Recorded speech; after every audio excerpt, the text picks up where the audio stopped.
Hi guys, നമ്മൾ ഇന്നൊരു quantum computer ഉണ്ടാക്കാൻ പോവുകയാണ്. വീട്ടിൽ തന്നെ 2000 രൂപയ്ക്ക്. 2000? സോറി, 2000 ഇല്ല, 1500 രൂപയ്ക്കാണ് നമ്മൾ ക്വാണ്ടം കമ്പ്യൂട്ടർ ഉണ്ടാക്കാൻ പോകുന്നത്. ഈ വലിയ വലിയ കമ്പനീസിന്റെ കയ്യിലുള്ള അതേ സാധനമല്ല, എന്നാലും ഏകദേശം അതേപോലെ. ഇതാണ് നമ്മൾ ഉണ്ടാക്കിയ ക്വാണ്ടം കമ്പ്യൂട്ടർ. അയ്യ, ഇതാണോ നിന്റെ ക്വാണ്ടം കമ്പ്യൂട്ടർ എന്ന് ചോദിക്കാൻ വരട്ടെ. ഇന്നീ ലോകത്ത് നിലവിലുള്ള മറ്റൊരു സാധാ കമ്പ്യൂട്ടറിനും സോൾവ് ചെയ്യാൻ പറ്റാത്ത ഒരു പ്രോബ്ലം നമ്മൾ ഉണ്ടാക്കിയ ഈ ചെറിയ ക്വാണ്ടം കമ്പ്യൂട്ടർ യൂസ് ചെയ്തിട്ട് സോൾവ് ചെയ്യാൻ പറ്റും. അതാണ് ആ പ്രോബ്ലം. ഇതെങ്ങനെ അത് സോൾവ് ചെയ്യും, ഇത് നമ്മൾ എങ്ങനെ ഉണ്ടാക്കി, ഇതിന്റെ വർക്കിംഗ് എന്താണ്, ഇതൊക്കെയാണ് ഇന്നത്തെ വീഡിയോയിൽ എക്സ്പ്ലെയിൻ ചെയ്തത്.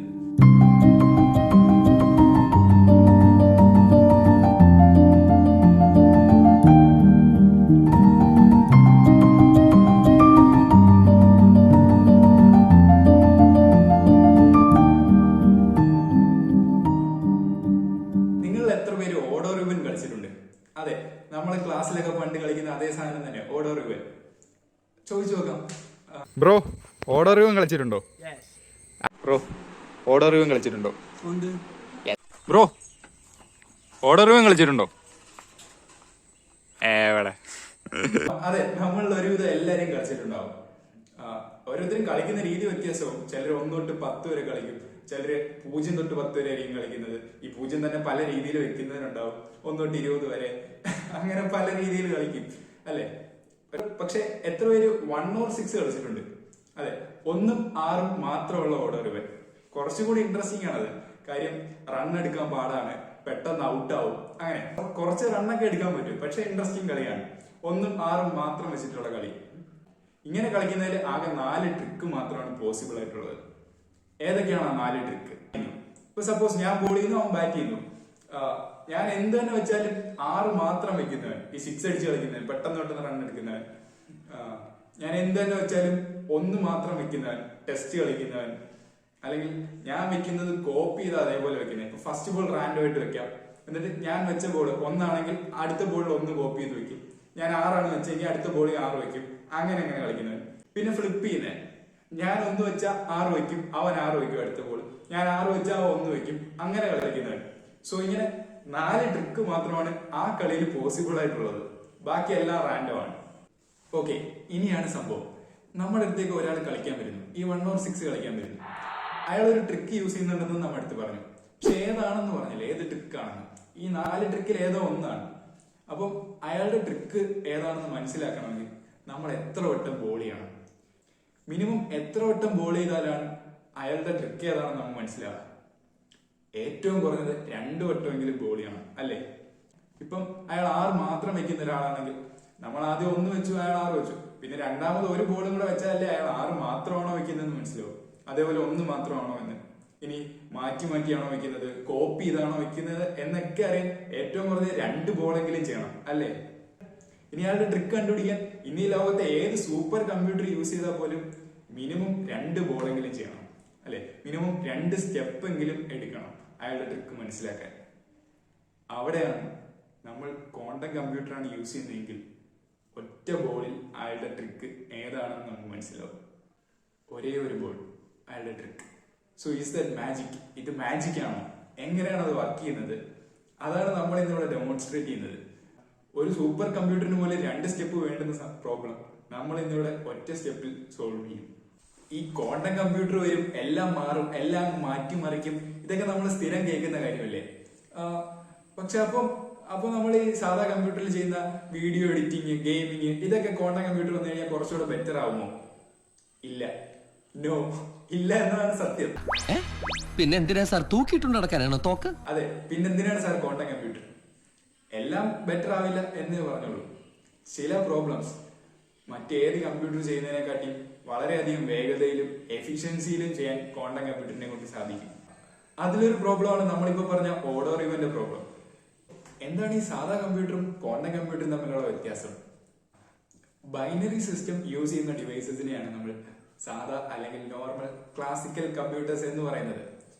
അതിപ്പോ എന്തുവാം, ലൈക്ക് നമ്മുടെ സാധാ കാൽക്കുലേറ്റർ തൊട്ട് iPhone, laptop, even super computers വരെ ബൈനറി സിസ്റ്റം ആണ് യൂസ് ചെയ്യുന്നത്. എന്താണ് ഈ ബൈനറി സിസ്റ്റം? വെറും ഒരു ഇലക്ട്രോണിക് ഡിവൈസ് ആയ കമ്പ്യൂട്ടറിന് നമ്മൾ പറയുന്ന കാര്യങ്ങളൊക്കെ പറഞ്ഞ് മനസ്സിലാക്കണ്ടേ? ബേസിക്കലി ഒരു ഇലക്ട്രോണിക് ഡിവൈസ് ആയ കമ്പ്യൂട്ടറിന് ആകെ വോൾട്ടേജിലെ വ്യത്യാസം മാത്രമേ മനസ്സിലാവും. അവിടെയാണ് നമ്മൾ വളരെ ബ്രില്യന്റ് ആയിട്ട് ഹൈ വോൾട്ടേജിനെയും ലോ വോൾട്ടേജിനെയും രണ്ടക്ഷരങ്ങളാക്കി എടുത്ത് ഒരു ഭാഷ ഉണ്ടാക്കി. അതാണ് ബൈനറി സിസ്റ്റം. അതിനെ നമ്മൾ 1ഉം 0ഉം, ഇപ്പൊ ഹൈ വോൾട്ടേജ് 1ഉം ലോ വോൾട്ടേജ് 0ഉം ആയിട്ട് എടുത്തിട്ട് ഇതിനെ പല പാറ്റേൺസിൽ അറേഞ്ച് ചെയ്യാണ് നമ്മൾ ചെയ്യുന്നത്. ബാക്കി എല്ലാ ഭാഷയിലും ചെയ്യുന്ന പോലെ അക്ഷരങ്ങൾ പല ഓർഡറിൽ അറേഞ്ച് ചെയ്യുമ്പോഴാണല്ലോ വാക്കുകളും സെന്റൻസുകളും ഈവൻ നോവലുകളും കഥകളും എല്ലാം ഉണ്ടാകുന്നത്. അതേപോലെ 1ഉം 0നെ പല പാറ്റേൺസിൽ അറേഞ്ച് ചെയ്തിട്ട് നമുക്കറിയാവുന്ന കാര്യങ്ങളെ ഒരു ഇലക്ട്രോണിക് ഡിവൈസ് ആയ കമ്പ്യൂട്ടറിന് പറഞ്ഞ് മനസ്സിലാക്കുകയാണ് ചെയ്യുന്നത്. ഇപ്പൊ ഒരു ഉദാഹരണത്തിന് 11 എന്ന നമ്പർ കമ്പ്യൂട്ടറിന് മനസ്സിലാവണമെങ്കിൽ, ഇപ്പൊ 11 എന്ന സാധാ നമ്പർ, 11 എന്ന സാധാ നമ്പർ കമ്പ്യൂട്ടറിന് മനസ്സിലാകണമെങ്കിൽ 1011 എന്ന പാറ്റേൺ ആണ് യൂസ് ചെയ്യുന്നത്. അതായത് ഒരു ഹൈ വോൾട്ടേജ്, ഒരു ലോ വോൾട്ടേജ്, 2 ഹൈ വോൾട്ടേജ് അടുപ്പിച്ച് ഇത് ഇത്രയും ഒരു സെറ്റ് ആയിട്ട് വന്നാൽ കമ്പ്യൂട്ടറിന് മനസ്സിലാകും ഓക്കെ ഇവൻ 11 ഉദ്ദേശിക്കുന്നത് എന്ന്. അതേപോലെ പല പാറ്റേൺസ് യൂസ് ചെയ്തിട്ടാണ് ബാക്കി എല്ലാ കാര്യങ്ങളും നമ്മൾ കമ്പ്യൂട്ടറിന് പറഞ്ഞ് മനസ്സിലാക്കുന്നത്. എന്നാൽ ക്വാണ്ടം കമ്പ്യൂട്ടറിൽ ഈ 1നും 0യ്ക്കും ഇടയിലുള്ള എല്ലാ പോസിബിലിറ്റീസും ഒരേ സമയം നമ്മൾ കൺസിഡർ ചെയ്യണം. അങ്ങനെ ഒരേ സമയം പല അവസ്ഥയിൽ നിൽക്കാൻ പറ്റുന്ന എന്തിനേയും നമുക്ക് ക്യൂബിറ്റ് ആയിട്ട് കൺസിഡർ ചെയ്യാം. എന്താണ് ഈ ക്യൂബിറ്റ്? ക്വാണ്ടം കമ്പ്യൂട്ടറിൽ ഇൻഫർമേഷൻ കീപ്പ് ചെയ്യുന്ന ഏറ്റവും ബേസിക് യൂണിറ്റ്. ഇപ്പം ക്ലാസിക്കലിൽ നമ്മൾ ബിറ്റ് അല്ലേ എടുത്തത്, അതിന് കറസ്പോണ്ടിങ് ആയിട്ട് ക്വാണ്ടം കമ്പ്യൂട്ടറിൽ ക്യൂബിറ്റ്. ഓക്കെ, അപ്പം ഇവിടെ നമ്മൾ എന്ത് വെച്ചാൽ ക്യൂബിറ്റ് ഉണ്ടാക്കാം. മറ്റെടുത്താണെങ്കിൽ നമ്മൾ ഹൈ വോൾട്ടേജ് ലോ വോൾട്ടേജ് വെച്ചിട്ട് ബിറ്റ് ഉണ്ടാക്കി, 1ഉം 0യും ഉണ്ടാക്കി, ബിറ്റ് ഉണ്ടാക്കി. ഇവിടെ ക്യൂബിറ്റ് എന്ത് വെച്ചിട്ട് ഉണ്ടാക്കാൻ പറ്റും? ഒരേ സമയം പല അവസ്ഥയിൽ നിൽക്കണം. ലൈറ്റ് ഒരേ സമയം പല അവസ്ഥയിൽ നിൽക്കും.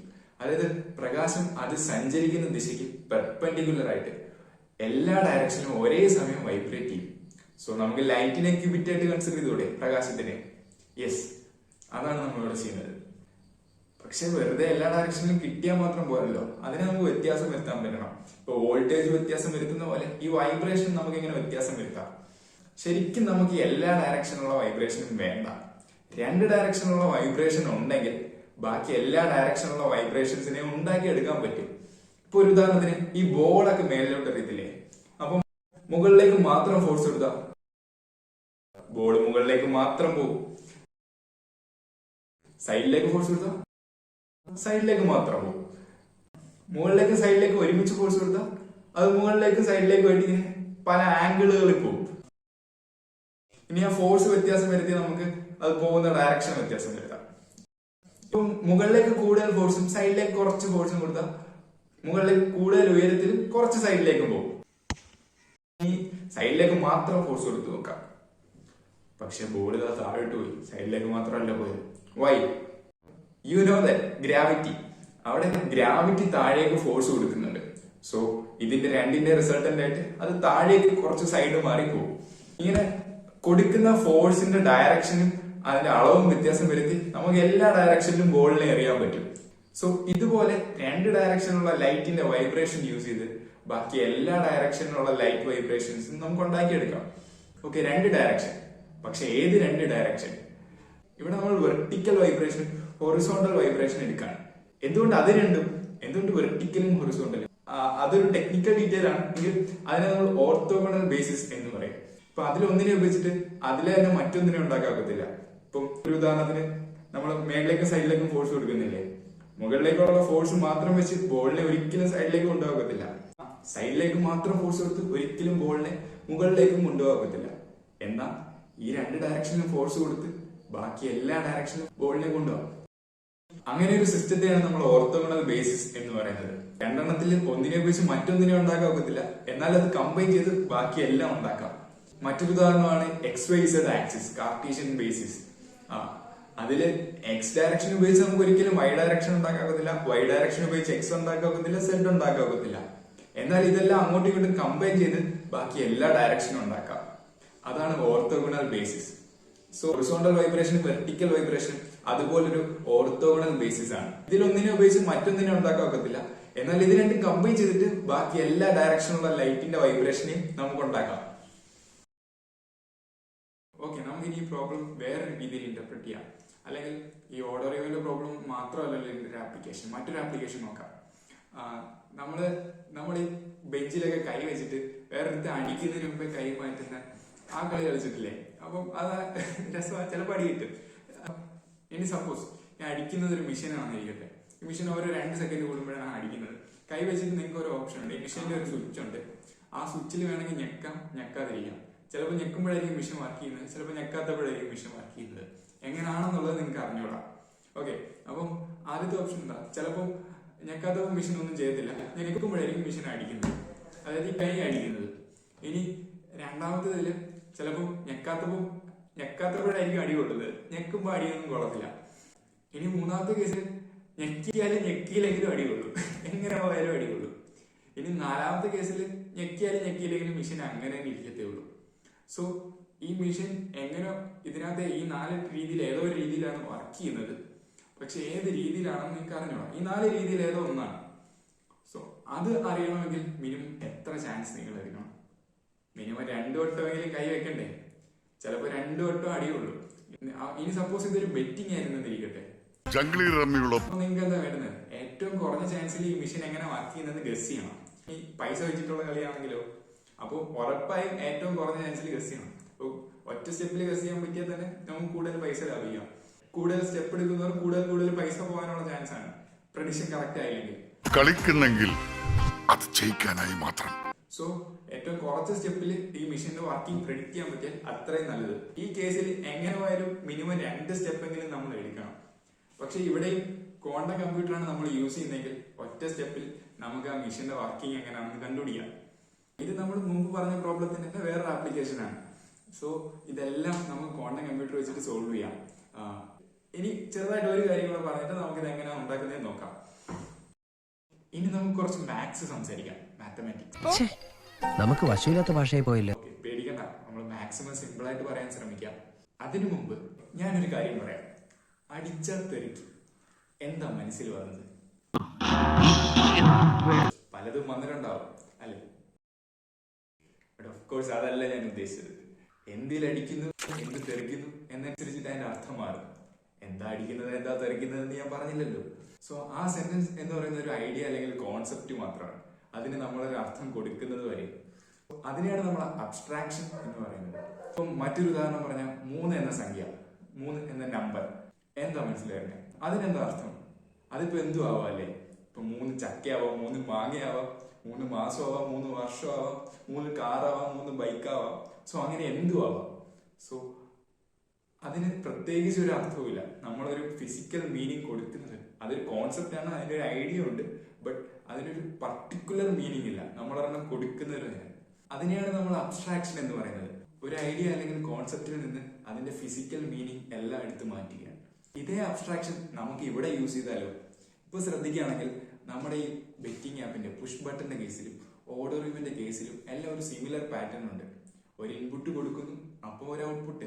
ഒന്നുകിൽ അത് വർക്ക് ചെയ്യുന്നു അല്ലെങ്കിൽ വർക്ക് ചെയ്യാതിരിക്കുന്നു. ഓർഡർ റിവിന്റെ കേസിൽ നമ്മൾ ഒരു ബോൾ എറിയുന്നു, ഒന്നെങ്കിൽ അവൻ അതേ സെയിം പാറ്റേൺ റിപ്പീറ്റ് ചെയ്ത് വെക്കുന്നു, അല്ലെങ്കിൽ മാറ്റി വെക്കുന്നു. സോ ഒരു ഇൻപുട്ട് അതിന് കറസ്പോണ്ടിങ് ആയിട്ട് മറ്റൊരു ഔട്ട്പുട്ട്. അതാണ് ഇവിടുത്തെ പാറ്റേൺ. സോ ഇങ്ങനെയുള്ളതിന് നമുക്കൊരു ട്രൂത്ത് ടേബിൾ കൊണ്ട് റെപ്രസെന്റ് ചെയ്യാം. ഫോർ എക്സാമ്പിൾ, ഇപ്പോൾ ആ പുഷ് ബട്ടന്റെ കേസിൽ സ്വിച്ച് ഓൺ ആയിരിക്കുന്നതിനെ നമുക്ക് 1 എന്ന നമ്പർ കൊണ്ട്, സ്വിച്ച് ഓഫ് ആയിരിക്കുന്നതിനെ 0 എന്ന നമ്പർ കൊണ്ട് റെപ്രസെന്റ് ചെയ്യാം. സോ അപ്പൊ നമുക്ക് 2 ഇൻപുട്ടായി. ഇനി ആ മെഷീൻ അടിക്കുകയാണെങ്കിൽ, മെഷീൻ വർക്ക് ചെയ്യുകയാണെങ്കിൽ അതിനെ 1 എന്ന നമ്പർ കൊണ്ട്, മെഷീൻ ഒന്നും ചെയ്തില്ലെങ്കിൽ അതിനെ 0 എന്ന നമ്പർ കൊണ്ട് റെപ്രസെന്റ് ചെയ്യാം. ഇപ്പൊ 2 ഔട്ട്പുട്ടായി. ഇതേപോലെ ഓർഡർ റിവിന്റെ കേസിലും ഇപ്പം 1 വെക്കുന്നതിന് 1 6 വെക്കുന്നതിന് നമുക്ക് 6 എന്നും കൊടുക്കാം, അല്ലെങ്കിൽ 0 തൽക്കാലം 0 എന്ന സെയിം പാറ്റേൺ കിട്ടാൻ വേണ്ടിയിട്ട്. എന്നിട്ട് അതേ പാറ്റേൺ റിപ്പീറ്റ് ചെയ്ത് വെക്കുകയാണെങ്കിൽ, അല്ലെങ്കിൽ നമ്മൾ എന്താണോ കൊടുത്തത് അത് തന്നെ റിപ്പീറ്റ് ചെയ്യുകയാണെങ്കിൽ അതിനെ 0 എന്നും മാറ്റി വെക്കുകയാണെങ്കിൽ 1 എന്നും. അപ്പോൾ 2 ഇൻപുട്ടായി, 2 ഔട്ട്പുട്ടായി. സോ ഇങ്ങനെ നമുക്ക് ജനറലൈസ് ചെയ്യാം. ഇതിന് രണ്ടിനും പിന്നിലുള്ള കോമൺ ആയിട്ടുള്ള ഐഡിയനെ നമ്മളൊരു ട്രൂത്ത് ടേബിൾ കൊണ്ട് റെപ്രസെന്റ് ചെയ്യുന്നു. അതുവഴി ഓർഡർ റിവൻ ആണോ, ബെറ്റിംഗ് ആപ്പാണോ, എന്തിനെ പറ്റിയാണ് നമ്മൾ സംസാരിക്കുന്നത് എന്നുള്ളത് അവിടെ ഒരു വിഷയമേ അല്ല. നമ്മൾ ആ ജനറൽ ഐഡിയനെ മാത്രം റെപ്രസെന്റ് ചെയ്യുന്നു. സോ അവിടെയാണ് നമ്മൾ മാത്സ് യൂസ് ചെയ്യുന്നത്, അല്ലെങ്കിൽ അബ്സ്ട്രാക്ഷൻ യൂസ് ചെയ്യുന്നത്. ഇത്രയേ ഉള്ളൂ. ഓക്കെ, നമ്മൾ അത്യാവശ്യം അറിഞ്ഞിരിക്കേണ്ട കുറച്ച് കാര്യങ്ങളൊക്കെ പറഞ്ഞു. ഇനി നമുക്ക് ശരിക്കുള്ള ഇവിടുത്തെ ടോപ്പിക്, ക്വാണ്ടം കമ്പ്യൂട്ടർ എങ്ങനെയാണ് ഉണ്ടാക്കുന്നത്, അതെങ്ങനെയാണ് വർക്ക് ചെയ്യുന്നത് നോക്കാം. ഇതാണ് നമ്മൾ ഉണ്ടാക്കിയ ക്വാണ്ടം കമ്പ്യൂട്ടർ. ഇതിൽ എന്തൊക്കെയാണ് ഉള്ളതെന്ന് നോക്കാം. ഫസ്റ്റ് ഓഫ് ഓൾ ഇതിലൊരു സോഴ്സ് ഉണ്ട്. സോഴ്സ് ലൈറ്റ് ലേസർ ആണ്. ആൻഡ് ദെൻ ഇതിലൊരു ക്വാണ്ടം ഫംഗ്ഷൻ ഉണ്ട്. അത് ആക്ച്വലി ക്വാർട്ടർ വേവ് പ്ലേറ്റ് ആണ്. അതെന്താ ചെയ്യുന്നതെന്നൊക്കെ പിന്നെ പറയാം. ആൻഡ് ദെൻ ഒരു മെഷറിംഗ് ഡിവൈസ് ഉണ്ട്. മെഷറിംഗ് ഡിവൈസ് ഇവിടെ പോളറൈസർ ആണ്. ആ പോളറൈസറിന്റെ ആംഗിൾ മാറുന്നതനുസരിച്ച് നമുക്ക് മെഷർ ചെയ്യുന്ന രീതി വ്യത്യാസം വരും. സോ ഇത്രയേ ഉള്ളൂ ഇതിന്റെ കമ്പോണൻസ് എന്ന് പറയുന്നത്. ഇനി ഇവിടെ സോഴ്സ് ലൈറ്റ് ഫിൽട്ടർ ചെയ്യാൻ, സോഴ്സിൽ നിന്ന് വരുന്ന ലൈറ്റ് ഫിൽട്ടർ ചെയ്യാൻ ഒരു അഡീഷണൽ പോളറൈസർ കൂടെ ഉണ്ട്. അത് നമ്മൾ അവിടെ പ്ലേസ് ചെയ്യുന്നു. ഓക്കെ, ഇനി 4 ഫങ്ഷൻസ് ആണുള്ളത്. നമ്മൾ നേരത്തെ പറഞ്ഞ ട്രൂത്ത് ടേബിളുകൾ തന്നെ. ഒന്നാമത്തേത് F1 എന്ന് നമുക്ക് പേര് കൊടുക്കാം, ഫംഗ്ഷൻ 1. അതിന് 2 ഇൻപുട്ടാണ് വരാനുള്ളത്, ഒന്ന് 0യും ഒന്ന് 1. അതിന് കറസ്പോണ്ടിങ് ആയിട്ട് 2 ഔട്ട്പുട്ട് വരാം. സോ ഒന്നാമത്തെ കേസിൽ F1 ചെയ്യുന്നുണ്ടെന്ന് വെച്ച് കഴിഞ്ഞാൽ 0 ആണെങ്കിൽ അതിൽ മാറ്റമൊന്നുമില്ല. ഇപ്പം മറ്റേ പുഷ് ബട്ടന്റെ കേസിലാണെങ്കിൽ സ്വിച്ച് ഓഫ് ആയിട്ടിരിക്കുമ്പോൾ മെഷീനും ഓഫ് തന്നെ, സ്വിച്ച് ഓൺ ആണെങ്കിൽ മെഷീനും ഓൺ ആവും. സോ 0 വരുമ്പോൾ 0 ആണ്, 1 വരുമ്പോൾ 1 ആണ്. സോ ഔട്ട്പുട്ടിലെ 0 എന്ന് കാണിക്കുന്നത് പ്രത്യേകിച്ച് ഒന്നും ചെയ്യുന്നില്ല എന്നുള്ളത്, ഔട്ട്പുട്ടിലെ 1 കാണിക്കുന്നത് മെഷീൻ അല്ലെങ്കിൽ ഓൺ ആവുന്നു എന്നുള്ളത്. ഓർഡർ ഇവന്റെ കേസിൽ കറസ്പോണ്ടിങ് ആയിട്ട് നിങ്ങൾ ആലോചിച്ച് നോക്കിയാൽ ആൻഡ് ഇവിടെ F2 എന്ന് പറയുന്ന ഫംഗ്ഷൻ 2 ചെയ്യുന്നത് ഇൻപുട്ട് 0 ആണെങ്കിൽ ഔട്ട്പുട്ട് 1 വരും, ഇൻപുട്ട് 1 ആണെങ്കിൽ ഔട്ട്പുട്ട് 0 വരും. ഇനി ഫംഗ്ഷൻ F3 ചെയ്യണമെന്ന് പറഞ്ഞാൽ ഇൻപുട്ടും 0 ആണെങ്കിലും 1 ആണെങ്കിലും രണ്ട് കേസിലും ഔട്ട്പുട്ട് 0 ആയിരിക്കും. മീൻസ് പുഷ് ബട്ടന്റെ കേസിൽ നമ്മൾ ഇൻപുട്ട് എന്ത് തന്നെ കൊടുത്താലും ഫംഗ്ഷന്റെ ഔട്ട്പുട്ട് നള്ളായിരിക്കും, പ്രത്യേകിച്ച് ഒന്നും ചെയ്യുന്നില്ല. ആൻഡ് നെക്സ്റ്റ് ഫംഗ്ഷൻ നിങ്ങൾക്ക് ഊഹിക്കാവുന്നതേ ഉള്ളൂ, F4ൽ രണ്ട് കേസിൽ ഹൈ ഔട്ട്പുട്ട് വരും. അതായത് 0 ആണെങ്കിലും 1 ആണെങ്കിലും ഔട്ട്പുട്ട് 1 ആയിരിക്കും. ഇനി അടുത്ത് ആ ക്വാണ്ടം ഫംഗ്ഷൻ ചെയ്യുന്ന ക്വാർട്ടർ വേവ് പ്ലേറ്റ് എന്താ ചെയ്യണമെന്ന് നോക്കാം. ഈ ക്വാർട്ടർ വേവ് പ്ലേറ്റ് നോക്കിയാൽ ആക്ച്വലി ഇത് ചെറിയൊരു ഫിലിമാണ് ഇതിനകത്ത് ഇരിക്കുന്നത്, 2.5 mm. എന്നാൽ ഇതാണ് ഇതിനകത്ത് ഏറ്റവും എക്സ്പെൻസീവ് പാർട്ട്. ഈ 2.5 mm ഫിലിമിനാണ് 1500 രൂപ, ഐ മീൻ 1300 രൂപ. ബാക്കി എല്ലാം കൂടെ ചേർത്തിട്ട് പിന്നെ നമുക്ക് 200 രൂപയുടെ ചെലവ് പോലും വരുന്നില്ല. ഈവൻ ഈ ലേസർ ബാക്കി പരിപാടികളെല്ലാം കൂടെ ചേർത്തിട്ട് പോലും 200 രൂപയുടെ ചെലവ് പോലും വരുന്നില്ല, ബാറ്ററി എല്ലാം കൂടെ. സോ ഈ ചെറിയ ഫിലിം എന്താ ചെയ്യണേ, ഇതെന്താ ചെയ്യണമെന്ന് വെച്ചാൽ ഇതിലേക്ക് കടന്നു വരുന്ന ലൈറ്റിന്റെ ഒരു ഡയറക്ഷനുള്ള വൈബ്രേഷനെ മാത്രം സ്ലോ ഡൗൺ ചെയ്യും. സ്ലോ ഡൗൺ ചെയ്യുമ്പോൾ ഇതിലേക്ക് ലൈറ്റ് എല്ലാ ഡയറക്ഷനിലും വൈബ്രേഷനും ഒരേ സ്പീഡിലാണ് വരുന്നത്. എന്നാൽ ഒരു ഡയറക്ഷനിൽ മാത്രം സ്ലോ ആകുമ്പോൾ ആ ഡയറക്ഷനുള്ള വൈബ്രേഷൻ ഇത് കടന്ന് പുറത്ത് വരുമ്പോൾ കുറച്ച് ലാഗ് ചെയ്തായിരിക്കും വരുന്നത്. സോ ആ ലാഗ് കറക്റ്റ് വളരെ പ്രിസൈസ് ആയിട്ട് ഒരു ഫുൾ വേവിന്റെ 4/1 ഭാഗം പുറമോട്ട് ഷിഫ്റ്റ് ആവുന്ന രീതിയിലാണ് ഇത് ലാഗ് ചെയ്യിപ്പിക്കുന്നത്. അത് ആ മെറ്റീരിയലിന്റെയും അതിന്റെ തിക്നെസിന്റെയും പ്രത്യേകതയാണ്. സോ ഇത് ചെയ്യണമെന്ന് വെച്ചാൽ ഇതിന് ഒരു സ്ലോ ആക്സിസ് ഉണ്ടാവും, ആ ആക്സിസിലുള്ള വൈബ്രേഷൻ അല്ലെങ്കിൽ ആ ആക്സിസിൽ വൈബ്രേറ്റ് ചെയ്യുന്ന ലൈറ്റിനെ സ്ലോ ഡൗൺ ചെയ്യും, മറ്റു ഡയറക്ഷൻ വരുന്ന സ്പീഡിൽ തന്നെ പോകും. സോ ഇത് പുറത്തേക്ക് വരുമ്പോൾ ആദ്യം രണ്ട് ഡയറക്ഷനുള്ള വൈബ്രേഷൻ ഒരേ ഇൻ സിങ്ക് ആയിട്ടാണ് വന്നതെങ്കിൽ ഇതിൽ നിന്ന് പുറത്തേക്ക് വരുമ്പോൾ ഒരു ഡയറക്ഷൻ കുറച്ച് ഔട്ട് ഓഫ് സിങ്ക് ആവും. കൃത്യം ഒരു ഫുൾ വേവിന്റെ 4/1 ഭാഗം പുറമോട്ട് ഷിഫ്റ്റ് ആവും. സോ അതുകൊണ്ടാണ് അതിന് ക്വാർട്ടർ വേവ് പ്ലേറ്റ് എന്ന് പറയുന്നത്. 4/1 ഭാഗം പുറമോട്ട് ഷിഫ്റ്റ് ചെയ്യിപ്പിക്കുന്നു. എന്തിനാ ഇപ്പൊ ഇവിടെ ഇങ്ങനെ ഒരു സാധനം എന്ന് ചോദിച്ചാൽ, ഈ ഫംഗ്ഷൻസ് ഒക്കെ നമുക്ക് ലൈറ്റിനെ കൊണ്ട് ചെയ്യിപ്പിക്കണമല്ലോ, അതിന് വേണ്ടിയിട്ടാണ്. അതെങ്ങനെ ഇത് വെച്ച് ചെയ്യാം എന്നൊക്കെ നമുക്ക് വഴിയെ പറയാം. ഇനി നമുക്ക് ലൈറ്റിനെ ചെറുതായിട്ടൊന്ന് കോഡ് ചെയ്യാം. ഈ സോഴ്സിൽ നിന്ന് വരുന്ന ലൈറ്റ് എല്ലാ ഡയറക്ഷനിലും വൈബ്രേറ്റ് ചെയ്യുന്നുണ്ട്. പക്ഷെ അങ്ങനെ കിട്ടിയിട്ട് നമുക്ക് കാര്യമില്ല. നമുക്ക് വേണ്ടത് എന്താ, ഇൻപുട്ടും ഔട്ട്പുട്ട് ഈ ഫംഗ്ഷൻസ് ഒക്കെ ചെയ്യണം. സോ ഒരു 0, 1 പോലെയാണ് വരേണ്ടത്. നമുക്ക് രണ്ട് ഡിസ്റ്റിങ്ക്റ്റ് ആയിട്ടുള്ള സാധനങ്ങൾ വേണം, ഇത് രണ്ട് വ്യത്യസ്തമായ സാധനങ്ങൾ. സോ നമുക്ക് ഹൊറിസോണ്ടൽ വൈബ്രേഷൻ, വെർട്ടിക്കൽ വൈബ്രേഷൻ എടുക്കാം, എന്നിട്ട് അതിനെ ഒന്ന് കോഡ് ചെയ്യാം, വേറൊരു പേരിട്ട് വിളിക്കാം. ഹൊറിസോണ്ടൽ ഡയറക്ഷനുള്ള വൈബ്രേഷനെ നമുക്ക് 0 എന്ന് കൊടുക്കാം. അതിനെ നമ്മൾ ഇങ്ങനെ ഒരു കെറ്റ് അല്ലെങ്കിൽ ആ സിമ്പിൾ എന്ന് പറയുന്നതാണ് കെറ്റ് എന്നുള്ളത്. അത് ഒരു സ്റ്റേറ്റ് ആണെന്ന് കാണിക്കാൻ, അത് എന്ത് സ്റ്റേറ്റിലാണ് എന്ന് കാണിക്കാൻ വേണ്ടിയുള്ള ഒരു സിമ്പിൾ മാത്രമാണ്. സോ അത് ഹൊറിസോണ്ടൽ ഡയറക്ഷനിലാണ്, ഹൊറിസോണ്ടൽ വൈബ്രേഷൻ സ്റ്റേറ്റിലാണ്. അതിനെ നമ്മൾ 0 എന്ന പേരിൽ വിളിക്കും. സോ അത് കെറ്റ് 0 അല്ലെങ്കിൽ കെറ്റ് H. ഇനി അതേപോലെ വെർട്ടിക്കൽ വൈബ്രേഷൻ, അതിനെ നമുക്ക് 1 കൊണ്ട് റെപ്രസെന്റ് ചെയ്യാം. സോ അതായത് ആ സിമ്പിളിനുള്ളിൽ 1. സോ 0യും 1ഉം ആക്കി. Horizontal vibration 0, vertical vibration 1. ഇനി നമുക്ക് കൊടുക്കേണ്ട ഇൻപുട്ട്, ഈ ഇൻപുട്ട് കൊടുക്കുന്നതിലാണ് ട്രിക്ക്. ലൈക്ക് സാധാരണ നമ്മളൊരു ക്ലാസിക്കൽ കമ്പ്യൂട്ടറിലാണെങ്കിൽ എന്താ ചെയ്യുന്നത്, ആദ്യം ഒരു 0 ഇൻപുട്ട് കൊടുക്കും, അതിന്റെ ഔട്ട്പുട്ട് എന്താണെന്ന് നോക്കും. മറ്റൊരു ഇനി അടുത്ത ഇൻപുട്ട് കൊടുക്കും, അതിന്റെ ഔട്ട്പുട്ട് എന്താണെന്ന് നോക്കും. എന്നാൽ ഇവിടെ നമ്മൾ ചെയ്യുന്നത് രണ്ട് ഇൻപുട്ടും ഒരേ സമയം കൊടുക്കുകയാണ്. സോ രണ്ട് ഇൻപുട്ട് ഉണ്ടെന്നിരിക്കട്ടെ, 0യും 1ഉം, അതായത് ഹൊറിസോണ്ടൽ വൈബ്രേഷനും വെർട്ടിക്കൽ വൈബ്രേഷനും. ഇത് രണ്ടും ഒരുമിച്ച് നമ്മൾ കൊടുക്കുകയാണ് ഒരേ അളവിൽ. സോ 0 + 1, ഇതാണ് നമ്മുടെ ഇവിടുത്തെ ഇൻപുട്ട്. അതെന്ന് പറയുന്നത് എന്താ, ശരിക്കും അതിന്റെ ഫിസിക്കൽ മീനിങ് എന്താണ് ഈ 0 + 1 എന്നുള്ളത്? അത് ആക്ച്വലി നേരത്തെ നമ്മൾ ഈ ബോൾ മേലേക്ക് എറിഞ്ഞ പോലെ തന്നെ സൈഡിലേക്കും മേലേക്കും ഒരേപോലെ ഫോഴ്സ് കൊടുത്താൽ അത് കറക്റ്റ് 45 ഡിഗ്രിയിൽ പോകും. അതേപോലെ ഹൊറിസോണ്ടൽ വൈബ്രേഷനും വെർട്ടിക്കൽ വൈബ്രേഷനും ഒരേ അളവിൽ ഒരേപോലെ കൊടുത്തു കഴിഞ്ഞാൽ അത് 45 ഡിഗ്രിയിൽ വൈബ്രേറ്റ് ചെയ്യും. അതാണ് നമ്മളിവിടെ ചെയ്യുന്നത്. നമ്മൾ 45 ഡിഗ്രിയിലുള്ള വൈബ്രേഷൻ ഉള്ള ലൈറ്റിനെയാണ് നമ്മളിവിടെ ഇൻപുട്ടായിട്ട് കൊടുക്കുന്നത്. അത് നമുക്ക് എങ്ങനെ കൊടുക്കാം ഈ 45 ഡിഗ്രി ലൈറ്റിനെ? സോ അതിന് നമുക്ക് ഒരു പോളറൈസർ യൂസ് ചെയ്യാം. ഈ പോളറൈസർ അതിനൊരു ആക്സിസ് ഉണ്ടാവും. ആ ഡയറക്ഷനിലുള്ള ലൈറ്റിനെ മാത്രമായിരിക്കും അത് കടത്തി വിടുന്നത്. സോ നമുക്കൊരു പോളറൈസർ എടുത്തിട്ട് അതിനെ 45 ഡിഗ്രി ചരിച്ച് നമ്മുടെ സോഴ്സ് ലൈറ്റിന്റെ ഫ്രണ്ടിലേക്ക് വെച്ച് കൊടുക്കാം. ഇപ്പോൾ അതിൽ നിന്ന് വരുന്ന ലൈറ്റ് 45 ഡിഗ്രിയിലായിരിക്കും. അതായത് 0+1 എന്ന സ്റ്റേറ്റിലായിരിക്കും നമ്മുടെ ഇൻപുട്ട് ലൈറ്റ് വരുന്നത്.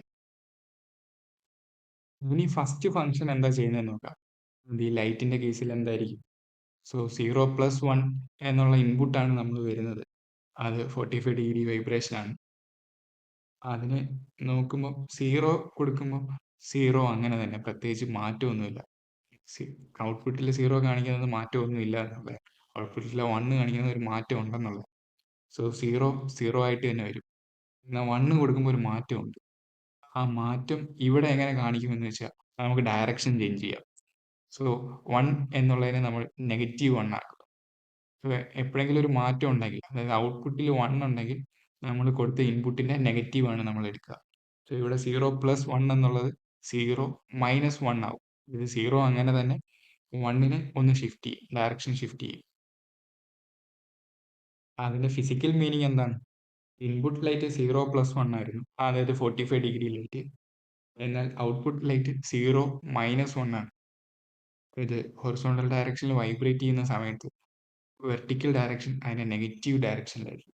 സോ 0-1 എന്നുള്ളതിന്റെ റിസൾട്ടന്റ് നേരെ താപ്പോട്ട് വൈബ്രേറ്റ് ചെയ്യുന്നതായിരിക്കും. ലൈക്ക് നേരത്തെ എങ്ങനെയാണോ വൈബ്രേറ്റ് ചെയ്തത് അതിന്റെ 90 ഡിഗ്രി ഷിഫ്റ്റ് ആയിട്ട്. ഇതാണ് ഫസ്റ്റ് കേസിലെ ഇൻപുട്ടും ഔട്ട്പുട്ടും. ഇനി സെക്കൻഡ് കേസ് നോക്കാം. സെക്കൻഡ് കേസിൽ എന്താ ചെയ്യണേ? 0 കൊടുക്കുമ്പോൾ ഔട്ട്പുട്ട് 1 ആണ്. അതായത് 0 കൊടുക്കുമ്പോൾ അവിടെ ഷിഫ്റ്റ് സംഭവിക്കുന്നു. 1 കൊടുക്കുമ്പോൾ ഔട്ട്പുട്ട് 0 ആണ്, ഷിഫ്റ്റ് ഒന്നും സംഭവിക്കുന്നില്ല. സോ 0+1 എന്ന ഇൻപുട്ട് നമ്മൾ കൊടുക്കുമ്പോൾ -0+1 എന്ന ഔട്ട്പുട്ട് നമുക്ക് കിട്ടണം. അതിന്റെ ഫിസിക്കൽ മീനിങ് എന്താണ്? 0+1 എന്ന് പറയുന്ന ഇൻപുട്ട് 45 ഡിഗ്രി തന്നെ, -0+1 ഹൊറിസോണ്ടൽ ഡയറക്ഷനിലുള്ള വൈബ്രേഷൻ ഷിഫ്റ്റ് ആയി. സോ അതിന്റെ റിസൾട്ടന്റ് എന്ന് പറയുന്നത് നേരത്തെയുള്ളതിന്റെ ലെഫ്റ്റിലോട്ട് 90 ഡിഗ്രി ഷിഫ്റ്റ് ആയ വൈബ്രേഷൻ. ഇൻപുട്ടിന്റെ ലെഫ്റ്റിലോട്ട് 90 ഡിഗ്രി ഷിഫ്റ്റ് ആയ ഡയറക്ഷനിലായിരിക്കും ഔട്ട്പുട്ട്. ഇനി F3യിൽ എന്താ ചെയ്യണേ? F3യിലും അത് തന്നെ 0+1 ആണ് നമ്മൾ കൊടുക്കുന്ന ഇൻപുട്ട്.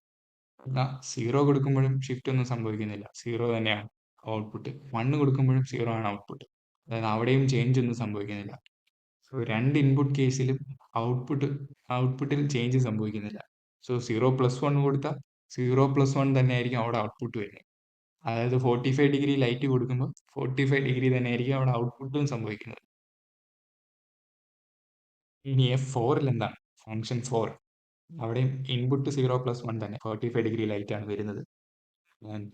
ഇൻപുട്ട് 0 ആകുമ്പോൾ ഔട്ട്പുട്ട് 1 ആണ്, അതായത് 0നെ ഒന്ന് ഷിഫ്റ്റ് ചെയ്യുന്നുണ്ട്.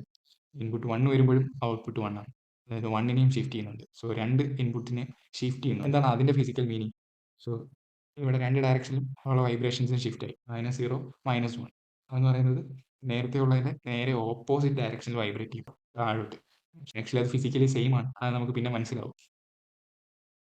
ഫസ്റ്റ് കേസിൽ ക്വാർട്ടർ വേവ് പ്ലേറ്റിന്റെ സ്ലോ ആക്സിസ് അതിൽ മാർക്ക് ചെയ്തേക്കുന്ന ആ ഡയറക്ഷൻ ഹൊറിസോണ്ടൽ ഡയറക്ഷനിൽ വെക്കാം. പക്ഷെ അത് സ്ലോ ആക്സിസ് ആണോ ഫാസ്റ്റ് ആക്സിസ് ആണോ എന്നുള്ള കാര്യം ഞാൻ മറന്നുപോയി. But that doesn't matter. അവിടെ ചെയ്യുന്നതെന്ന് പറഞ്ഞാൽ ഒരു ഡയറക്ഷനെ ഒന്ന് ലാഗ് ചെയ്യിപ്പിക്കും. നമുക്ക് ഫസ്റ്റ് കേസിൽ വേണ്ടുന്നത് അതാണല്ലോ, ഒരു ഡയറക്ഷൻ ലാഗ് ആവണം. സോ 0-1 എന്നുള്ള ഒരു ഔട്ട്പുട്ട് ആയിരിക്കും വരുന്നത്.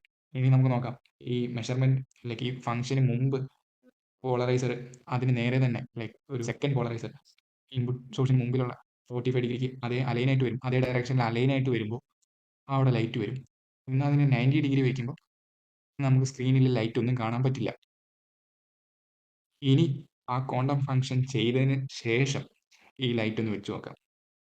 ഇപ്പോൾ നേരെ തിരിഞ്ഞു, ആ ഇൻപുട്ട് സോഴ്സിന് നേരെയുള്ള പോളറൈസറിന് അലൈനായിട്ട് അതേ ഡയറക്ഷനിൽ സെക്കൻഡ് പോളറൈസർ വെച്ചപ്പോൾ ലൈറ്റ് ഒന്നും കാണുന്നില്ല. എന്നാൽ ഇൻപുട്ട് സോഴ്സിന് മുമ്പിലുള്ള പോളറൈസറിന് 90 ഡിഗ്രി വെച്ചപ്പോൾ നമുക്കിപ്പോൾ ലൈറ്റ് കാണാം, നേരത്തെ അത് കാണുന്നില്ലായിരുന്നു.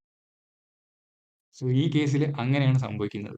സോ ഏകദേശം അത് കറക്റ്റ് ആണ്, നമ്മൾ എങ്ങനെയാണോ അസ്യൂം ചെയ്തത് അതേപോലെ തന്നെ നടക്കുന്നുണ്ട്. F1ൽ ലൈറ്റിന്റെ ഡയറക്ഷൻ 90 ഡിഗ്രി ഷിഫ്റ്റ് ആയിട്ടുണ്ട്. അതുകൊണ്ടാണല്ലോ സെക്കൻഡ് പോളറൈസർ വെച്ചപ്പോൾ ലൈക്ക് നേരത്തെ നമ്മൾ എങ്ങനെയാണോ കണ്ടത് അതിന്റെ ഓപ്പോസിറ്റിലാണ് ഇപ്പോൾ സംഭവിക്കുന്നത്.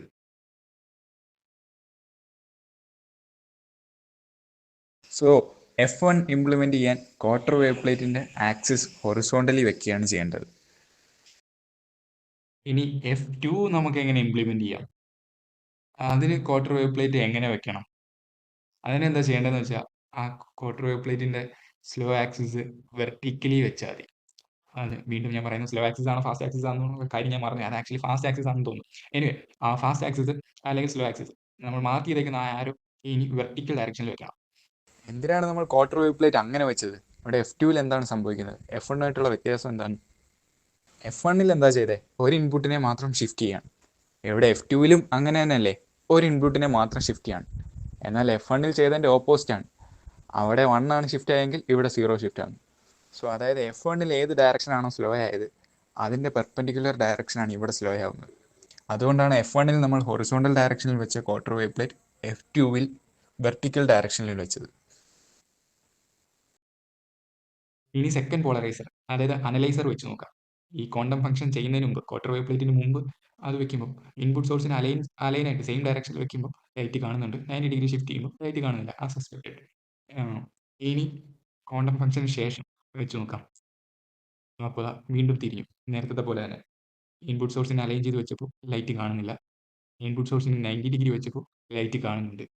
സോ ഇവിടെ നമ്മുടെ quarter wave plate correct function തന്നെയാണ്, F തന്നെയാണ് ചെയ്തിരിക്കുന്നത്. കാര്യം ഒരെണ്ണം ഷിഫ്റ്റ് ചെയ്തു, ഇൻപുട്ട് സോഴ്സിന് നേരെ 90 ഡിഗ്രി ഷിഫ്റ്റ് ആയിട്ടാണ് വരുന്നത്. അതുകൊണ്ടാണ് നമുക്ക് നേരത്തെ ഫംഗ്ഷന് മുമ്പ് എങ്ങനെയാണോ കണ്ടത് അതിന് ഓപ്പോസിറ്റ് ആയിട്ടാണ് ഇപ്പോൾ കാണുന്നത്. സോ F2-ൽ ചെയ്യേണ്ടത് ക്വാർട്ടർ വേവ് പ്ലേറ്റ് വെർട്ടിക്കലി വെക്കുക, അതിൻ്റെ ആക്സിസ് വെർട്ടിക്കലി വെക്കുക എന്നുള്ളതാണ്. ഇനി F3 എങ്ങനെ ഇംപ്ലിമെന്റ് ചെയ്യാം? ഫംഗ്ഷൻ 3 ഇവിടെ എന്താ, രണ്ട് ഇൻപുട്ട് കേസിലും ഔട്ട്പുട്ടിൽ മാറ്റമൊന്നും വരുന്നില്ല. അതായത് ഔട്ട്പുട്ട് 0 ആണ്.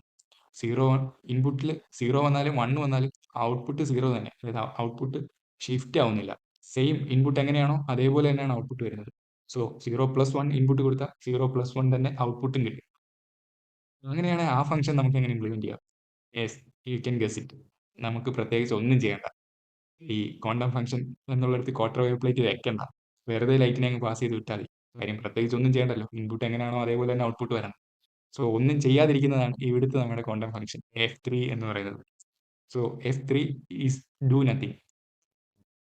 F3-ൽ എങ്ങനെയാണ്, ഫംഗ്ഷന് മുമ്പും ഫംഗ്ഷന് ശേഷവും ഇൻപുട്ട് സോഴ്സിന് അലൈനായിട്ട് വെക്കുമ്പോൾ നമുക്ക് സ്ക്രീനിൽ ലൈറ്റ് കാണാം. ഇൻപുട്ട് സോഴ്സിന് 90 ഡിഗ്രി ഷിഫ്റ്റ് ആയിട്ട് വെക്കുമ്പോൾ, അതായത് അനലൈസർ ഇൻപുട്ട് സോഴ്സിന് 90 ഡിഗ്രി തിരിച്ചു വെക്കുമ്പോൾ ലൈറ്റ് കാണത്തില്ല. ഫംഗ്ഷന് മുമ്പും ഫംഗ്ഷന് ശേഷവും. ആക്ച്വലി ഇവിടെ ഫംഗ്ഷൻ എന്ന് പറയുന്നത് ഒന്നും ചെയ്യാതിരിക്കുക എന്നുള്ളതാണ്. So F3 is doing nothing. ഇനി നമ്മുടെ ലാസ്റ്റ് ഫംഗ്ഷൻ F4, അതെങ്ങനെ ഇംപ്ലിമെന്റ് ചെയ്യാം?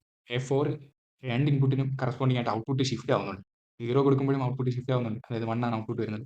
1 കൊടുക്കുമ്പോഴും ഔട്ട്പുട്ട് ഷിഫ്റ്റ് ആവുന്നു, അവിടെയും 1 ആണ് ഔട്ട്പുട്ട്. സോ രണ്ട് ഇൻപുട്ടും ഷിഫ്റ്റ് ആവുന്നുണ്ട്. 0+1 കൊടുക്കുമ്പോൾ നമുക്ക് കിട്ടുന്ന ഔട്ട്പുട്ട് -0 -1 ആണ്. അത് എങ്ങനെ ഇംപ്ലിമെന്റ് ചെയ്യാം? ദാറ്റ് മീൻസ് രണ്ട് ഇൻപുട്ടും ഷിഫ്റ്റ് ചെയ്യണം. അതുകൊണ്ട് തന്നെ ക്വാർട്ടർ വേവ് പ്ലേറ്റിന്റെ ആക്സിസ് രണ്ട് ഇൻപുട്ടിനെയും ബാധിക്കണം. സോ ഇവിടെ ചെയ്യേണ്ടത് എന്തെന്ന് വെച്ചാൽ ക്വാർട്ടർ വേവ് പ്ലേറ്റ് 45 ഡിഗ്രി തിരിച്ചു വെക്കുക എന്നുള്ളതാണ്. സോ 45 ഡിഗ്രി എന്ന് പറയുന്നത് രണ്ട് ഡയറക്ഷൻ്റെയും ഒരു ഈക്വൽ കോമ്പിനേഷൻ ആണല്ലോ. സോ രണ്ട് ഡയറക്ഷനുള്ള ലൈറ്റിനെയും ഈക്വൽ ആയിട്ട് സ്ലോ ഡൗൺ ചെയ്യും. ദാറ്റ് മീൻസ് രണ്ട് ഡയറക്ഷനുള്ള ലൈറ്റും 0-ഉം 1-ഉം ഈക്വൽ ആയിട്ട് ഷിഫ്റ്റ് ആവും.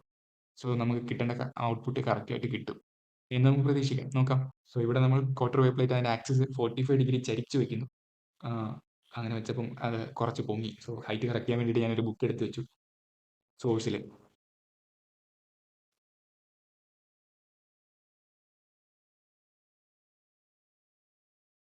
ഇനി ക്വാണ്ടം ഫംഗ്ഷൻ ചെയ്യുന്നതിന് മുമ്പ് അനലൈസർ വയ്ക്കുമ്പോൾ നേരത്തെ കൂട്ട് തന്നെ സോഴ്സിനെ അലൈൻ ചെയ്ത് വെക്കുമ്പോൾ ലൈറ്റ് കാണാം, സോഴ്സിന് 90 ഡിഗ്രി വെക്കുമ്പോൾ ലൈറ്റ് കാണത്തില്ല. ഇനി ക്വാണ്ടം ഫംഗ്ഷന് ശേഷം, അതായത് ക്വാർട്ടർ വേവ് പ്ലേറ്റ് വെച്ചതിന് ശേഷം അനലൈസർ വയ്ക്കുമ്പോഴോ അവിടെ അങ്ങനെ തന്നെ സോഴ്സിന് അലൈൻ ചെയ്ത് വെക്കുമ്പോൾ ലൈറ്റ് കാണാം, സോഴ്സിന് 90 ഡിഗ്രി പെർപെൻഡിക്കുലർ ആയിട്ട് അനലൈസർ വയ്ക്കുമ്പോൾ സ്ക്രീനിൽ ലൈറ്റ് കാണില്ല. സോ ഇതും നമ്മൾ നേരത്തെ വരച്ച ഫിഗറും തമ്മിൽ മാച്ച് ആവുന്നുണ്ട്. ഇപ്പോൾ മേലോട്ടുള്ള വൈബ്രേഷനും അതിന് നേരെ താഴോട്ടുള്ള വൈബ്രേഷനും ഫിസിക്കലി ഈക്വൽ ആണ്. ഓസിലേഷൻ ആണല്ലോ എപ്പോഴും അപ്പോഴും. സോ നമ്മൾ റെപ്രസെന്റ് ചെയ്തപ്പോൾ ഒറ്റ ഡയറക്ഷൻ കാണിച്ചു എന്നുള്ളതേ ഉള്ളൂ.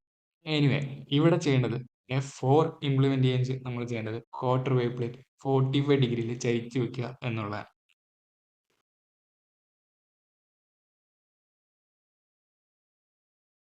അങ്ങനെ നമ്മൾ നമ്മുടെ 4 ഫംഗ്ഷൻ ഏതൊക്കെയാണ്, അതെന്താ ചെയ്യണത്, അത് നമുക്ക് എങ്ങനെ ഇംപ്ലിമെന്റ് ചെയ്യാം, ഇതെല്ലാം നമ്മൾ പറഞ്ഞു. ഇനിയാണ് നമ്മൾ ഇതിന്റെ ആക്ച്വൽ ഒരു പ്രോബ്ലം സോൾവ് ചെയ്യാൻ പോകുന്നത്. സപ്പോസ് നമ്മുടെ മുന്നിലേക്ക് പുതിയ ഒരാൾ വരികയാണ്, ഈ ഓർഡർ ഇവനോ അല്ലെങ്കിൽ ഒരു പുതിയ ബെറ്റിംഗ് ആപ്പുമായിട്ട് വരികയാണ്. അയാൾ ഈ 4 ട്രിക്കിൽ ഏതോ ഒന്ന് യൂസ് ചെയ്യുന്നുണ്ട് എന്ന് പറയുന്നുണ്ട്. പക്ഷെ ഏതാണെന്ന് നമുക്കറിയില്ല. എന്നാൽ നമുക്കത് കണ്ടുപിടിക്കണം ഏതാണ്. ഓക്കെ, ഈ പെട്ടിക്കുള്ളിൽ എന്താണെന്ന് എനിക്കറിയില്ല. ഈ പെട്ടിക്കുള്ളിൽ എനിക്ക് ആ ഫംഗ്ഷൻ പ്ലേസ് ചെയ്യാം, അതായത് ക്വാർട്ടർ വേവ് പ്ലേറ്റ് എനിക്ക് പ്ലേസ് ചെയ്യാം. അത് ഏത് രീതിയിലാണ് അതിനുള്ളിൽ പ്ലേസ് ചെയ്തേക്കുന്നത് എനിക്കറിയില്ല. അത് ഹോളോ ആണ്, അതിനുള്ളിൽ കൂടെ ലൈറ്റ് വരും. അതിനുള്ളിൽ അയാൾ ഒരു ഡയറക്ഷനിൽ ഈ ക്വാർട്ടർ വേവ് പ്ലേറ്റ് പ്ലേസ് ചെയ്തിട്ടുണ്ട്. ചിലപ്പോൾ ഉണ്ടാവില്ല, F3 നമുക്കൊന്നും വേണ്ടല്ലോ.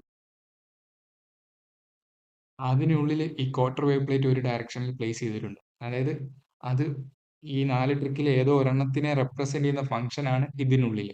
സോ അത് സീക്രട്ട് ആണ്, നമുക്ക് എന്താണെന്ന് അറിഞ്ഞുകൂടാ. നമുക്ക് ആകെ ചെയ്യാൻ പറ്റുന്നത് മെഷറിങ് മാത്രമാണ്. നേരത്തെ പറഞ്ഞതിൽ ചെറിയൊരു മിസ്റ്റേക്ക് ഉണ്ട്. ഈ 4 ഫംഗ്ഷനിൽ ഏതാണെന്ന് കണ്ടുപിടിക്കാൻ ക്ലാസിക്കൽ കമ്പ്യൂട്ടറിന് 2 സ്റ്റെപ്പ് വേണ്ടി വരുന്നിടത്ത് ക്വാണ്ടം കമ്പ്യൂട്ടർ ഒറ്റ സ്റ്റെപ്പ് മതി എന്നൊക്കെയാണ് പറഞ്ഞത്. പക്ഷേ ആ ഒറ്റ സ്റ്റെപ്പ് മതി എന്ന് പറഞ്ഞത് കറക്റ്റാണ്. എന്നാൽ ഈ 4 ഫംഗ്ഷനിൽ ഏതാണെന്ന് നമുക്ക് കൃത്യമായിട്ട് പറയാൻ പറ്റില്ല. എന്നാൽ ഇതിനെ നമുക്ക് രണ്ടായിട്ട് ഗ്രൂപ്പ് ചെയ്യാം. ഇതിൽ ശ്രദ്ധിക്കുകയാണെങ്കിൽ F3 ഉം F4 കോൺസ്റ്റന്റ് ഔട്ട്പുട്ടാണ് തരുന്നത്. അതായത് ഏത് ഇൻപുട്ട് കൊടുത്താലും സെയിം ഔട്ട്പുട്ടാണ് തരുന്നത്. F3 ആണെങ്കിൽ എപ്പോഴും 0 മാത്രം തരും, F4 ആണെങ്കിൽ എപ്പോഴും 1 മാത്രം തരും. സോ കോൺസ്റ്റന്റ് ഫംഗ്ഷൻസ് ആണത്. സോ അത് കോൺസ്റ്റന്റ് ഔട്ട്പുട്ടാണ് തരുന്നത്. അങ്ങനെയുള്ളതിനെ നമുക്ക് കോൺസ്റ്റന്റ് ഫംഗ്ഷൻസ് എന്ന് പറയാം. എന്നാൽ F1 ഉം F2 ഉം അത് ബാലൻസ്ഡ് ആണ്.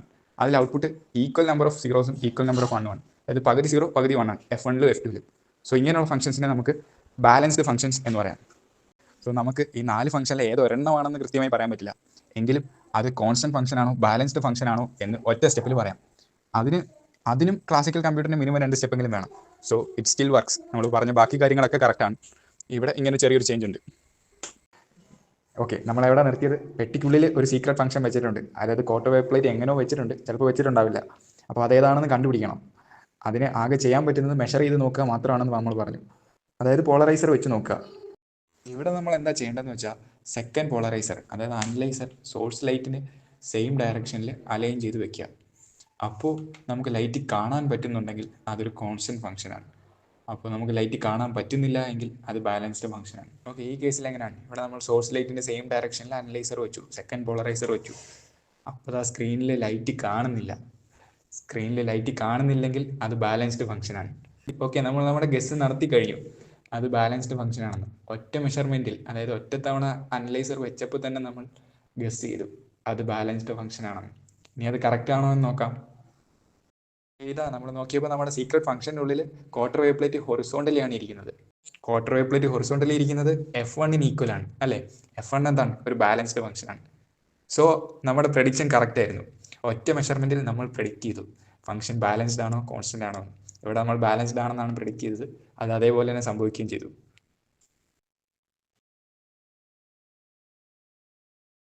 ഓക്കെ, ഈ പറഞ്ഞതൊക്കെ മനസ്സിലായോ എന്നറിയില്ല. അതുകൊണ്ട് നമുക്ക് ഒന്നും കൂടെ നോക്കാം. ലൈക്ക് ഇത്തവണ നമ്മൾ ആ സീക്രട്ട് ഫംഗ്ഷൻ എന്താണെന്ന് നേരത്തെ പറയാണ്, മനസ്സിലാക്കാൻ വേണ്ടിയിട്ടാണല്ലോ. സോ ഇത്തവണ നമ്മൾ അതിനുള്ളിൽ ഒന്നും വെക്കുന്നില്ല. അതായത് നമ്മൾ F3 ആണ് ചെയ്യാൻ പോകുന്നത്, ഡൂയിങ് നത്തിങ്. F3 എന്താണ്? ഒരു കോൺസ്റ്റന്റ് ഫംഗ്ഷനാണ്. എന്നിട്ട് നമുക്ക് മെഷർ ചെയ്ത് നോക്കാം കറക്റ്റ് റിസൾട്ട് ആണോ കാണിക്കുന്നതെന്ന്. നമ്മൾ ആ ഡയറക്ഷനിൽ പോളറൈസർ വെച്ചപ്പം ഇതാ നമുക്ക് ലൈറ്റ് കാണാം. ലൈറ്റ് കാണാമെങ്കിൽ എന്താണ്? അതിൽ എഴുതിയേക്കെന്ന് വെച്ചിട്ട് അതൊരു കോൺസ്റ്റന്റ് ഫംഗ്ഷനാണ്. ആൻഡ് നമുക്ക് ഓൾറെഡി അറിയാം അതിനുള്ളിൽ കോൺസ്റ്റന്റ് ഫംഗ്ഷനാണ് ഇരിക്കുന്നത്. അതിൽ F3 ആണ് ഇരിക്കുന്നത്, ഒന്നും ചെയ്യുന്നില്ല. സോ നമ്മുടെ പ്രഡിക്ഷൻ കറക്റ്റാണ്. നമ്മൾ ഒറ്റ മെഷർമെൻറ്റിൽ പ്രഡിക്റ്റ് ചെയ്തു അത് കോൺസ്റ്റന്റ് ആണോ ബാലൻസ്ഡ് ആണോ എന്ന്. ഇവിടെ അത് കോൺസ്റ്റന്റ് ആണെന്ന് നമ്മൾ പ്രഡിക്റ്റ് ചെയ്തു and it is correct. We already know that. ഇന്ന് നമ്മളിവിടെ ചെയ്തത് ഒരു അൽഗോറിതം ഡെമോൺസ്ട്രേറ്റ് ചെയ്യലാണ്. ഡ്യൂസ് ജോസ് അൽഗോറിതം എന്നാണ് അതിന്റെ പേര്. അത് ഇതുവരെ പറഞ്ഞില്ല എന്നേ ഉള്ളൂ. ഈ ക്വാണ്ടം കമ്പ്യൂട്ടിങ്ങിന്റെ എഫക്റ്റീവ്നെസ് കാണിക്കാൻ വേണ്ടിയിട്ട് ഉണ്ടാക്കിയ ഒരു പ്രോബ്ലം, പ്രത്യേകിച്ച് ആപ്ലിക്കേഷൻസ് ഒന്നും ഇല്ല എന്ന് പറയുന്ന ഒരു പ്രോബ്ലവും അതിന്റെ കറസ്പോണ്ടിങ് സൊല്യൂഷനുമാണ് ഈ അൽഗോറിതം ചെയ്യുന്നത്. അത് ചെറുതായിട്ടൊന്ന് ഡെമോൺസ്ട്രേറ്റ് ചെയ്യുന്ന വീഡിയോ ആയിരുന്നത്. പിന്നൊരു കാര്യം, ഇതൊക്കെ പറയുമ്പോൾ എനിക്കെന്തോ ഇതൊക്കെ അറിയാം എന്ന് കാണിക്കാനൊന്നുമല്ല ഈ video. You know nothing, Jon Snow. അതെ, എനിക്ക് ആകെ അറിയാവുന്ന കാര്യം എനിക്കൊന്നും അറിയത്തില്ല എന്നുള്ളതാണ്. എന്റെ പല ഫ്രണ്ട്സും പല കോളേജുകളിലായിട്ട് പഠിക്കുന്നതിന്റെ വളരെ ബേസിക് ആയിട്ടൊരു കാര്യം മാത്രമാണിത്. എന്നാലും ഇതൊക്കെ പഠിക്കുമ്പോൾ എനിക്കുണ്ടാവുന്ന അതേ എക്സൈറ്റ്മെന്റ് നിങ്ങളോടും ഷെയർ ചെയ്യണമെന്ന് എനിക്ക് തോന്നി. That's it. Thanks for watching.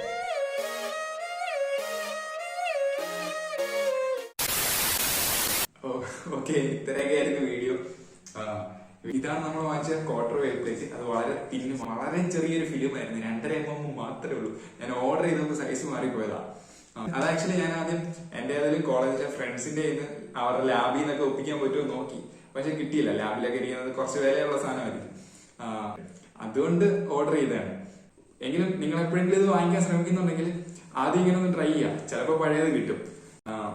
So ഇത് ചെറിയ ഫിലിം ആയതുകൊണ്ട് തന്നെ ഇങ്ങനെ ഒരു മൗണ്ട് ഉണ്ടാക്കി അതിനുള്ളിൽ ടൈറ്റ് ആയിട്ട് പ്ലേസ് ചെയ്ത് അത് സീൽ ചെയ്തെന്ന് വെച്ച്. പിന്നെ ഈ ലേസർ സോഴ്സ് ചെറിയൊരു മൊഡ്യൂൾ വെച്ചിട്ട് ഉണ്ടാക്കിയതാ. അതിന്റെ ആവശ്യമില്ല, നമുക്ക് ഈ സാധാ പെൻ ടൈപ്പ് ലേസർ കളിപ്പാട്ട ലേസർ ഉപയോഗിച്ചാലും മതി. പക്ഷെ എന്റെ ഇരിക്കുന്നതിൽ ഈ പുഷ് ബട്ടൺ സെറ്റപ്പ് ആയിട്ട് ഇങ്ങനെ ഓൺ ആക്കി വെക്കാനുള്ള ബുദ്ധിമുട്ട് കൊണ്ട് ഞാൻ സെപ്പറേറ്റ് സ്വിച്ച് ഒക്കെ കൊടുത്ത് വേറെ ഉണ്ടാക്കിയതാണ്. ഇതിൽ സ്വിച്ചും കൊടുക്കാം, അല്ലാതെ USB കേബിളും കൊടുക്കാം. പിന്നെ ഈ ലൈറ്റിനെ കോഡ് ചെയ്തത് വഴി 0 1 ആക്കുന്നത് വഴി അവിടെ നമ്മളൊരു അബ്സ്ട്രാക്ഷൻ ആണ് ചെയ്തത്. ആ മാക്സ് യൂസ് ചെയ്യുന്നത് വഴി അതിൽ നിന്ന് ലൈറ്റ് എന്നുള്ളൊരു മീനിങ് നമ്മളങ്ങ് മാറ്റി. സോ ഇവിടെ ക്യൂബിറ്റ് ആയിട്ട് നമുക്ക് വേറെ എന്തിനു വേണമെങ്കിലും കൺസിഡർ ചെയ്യാം. ക്യൂബിറ്റ് ആവാനുള്ള പ്രോപ്പർട്ടി, ഒരേ സമയം പല സ്റ്റേറ്റിൽ നിൽക്കണം, അങ്ങനെ കുറച്ച് പ്രോപ്പർട്ടീസ് ഉണ്ട്. അതൊക്കെ സാറ്റിസ്ഫൈ ചെയ്താൽ മാത്രം മതി. സോ ഇപ്പൊ ഒരു ഉദാഹരണത്തിന് ലൈറ്റ് മാത്രമല്ല, ആറ്റത്തിലെ എനർജി ലെവലിലെ എക്സൈറ്റേഷൻസ്, റെസൊണേറ്റേഴ്സ്, പിന്നെ അങ്ങനെ പല മെറ്റീരിയലിൽ യൂസ് ചെയ്തിട്ട് particle anti particle pairs use ചെയ്ത് അങ്ങനെ പല രീതിയിൽ നമുക്ക് ക്യൂബിറ്റ് ഉണ്ടാക്കാം. അതിന്റെ ഒരു ബേസിക് പ്രോപ്പർട്ടീസ് കുറച്ചുണ്ട്, അത് സാറ്റിസ്ഫൈ ചെയ്താൽ മതി. അപ്പൊ ആ പ്രോപ്പർട്ടീസ് ഏതൊക്കെയാണ് അതിലേക്കൊന്നും ഞാൻ പോകുന്നില്ല. ആൻഡ് അഗൈൻ ഇതിൽ നമ്മൾ പറഞ്ഞിരിക്കുന്ന എല്ലാ കാര്യങ്ങളും വളരെ ടെക്നിക്കലി കറക്റ്റ് ഒന്നുമല്ല, ബട്ട് എങ്കിലും അതിന്റെ ഒരു ടോട്ടൽ ഐഡിയ എസെൻസ് അതേപോലെ കീപ്പ് ചെയ്യാൻ നമ്മൾ ശ്രമിച്ചിട്ടുണ്ട്. സോ വൺസ് അഗൈൻ വീഡിയോ ഇഷ്ടപ്പെട്ടെന്ന് വിചാരിക്കുന്നു. Thanks for watching. Drop it down, 'cause it's only down.